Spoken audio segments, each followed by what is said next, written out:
Excel pencil कंपनीमध्ये संतोष नाडे हा एक मागासवर्गीय तरुण होता. तो त्या ठिकाणी एसीच्या दुरुस्तीसाठी आला असताना त्या ठिकाणी त्याला शॉक लागलेला आहे.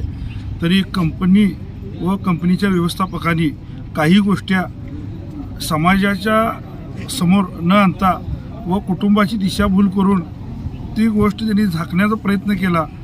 तसंच आज संतोष नाडे याला न्याय मिळावा म्हणून आज समस्त आंबेडकरी समाज व रिपब्लिकन पार्टी ऑफ इंडिया माननीय अशोकरावजी कांबळे साहेब यांच्या नेतृत्वाखाली या ठिकाणी आंदोलनाला बसलेला आहे.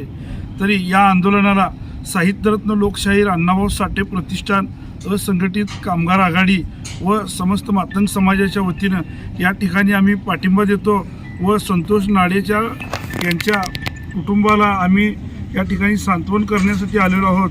संतोष नाडेच्या कुटुंबावर जे डोंगर कोसळलेलं आहे त्या दुःखामध्ये आम्ही अण्णाभाऊ साठे प्रतिष्ठान व समस्त मातंग समाज पूर्णपणे सहभागी आहोत आणि ह्या संतोष नाडेच्या कुटुंबाला न्याय मिळवून देण्यासाठी जे काही करता येईल ते आम्ही केव्हाही करायला तयार आहोत. जर या कंपनी व कंपनीच्या व्यवस्थापकांनी जर संतोष नाडेला न्याय नाही दिला तर समस्त दलित समाजाचं आंदोलन काय असतंय हे त्या कंपनीला व कळेल व लेबर कमिशनरला सुद्धा कळेल. या ठिकाणी एवढंच सांगतोय. मुंबईचा उशीर आला.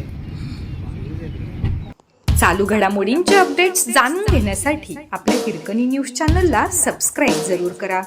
लाईक करा, कमेंट करा आणि शेअर करा. बेल आयकॉनवर प्रेस करा आणि नोटिफिकेशन्स मिळवा.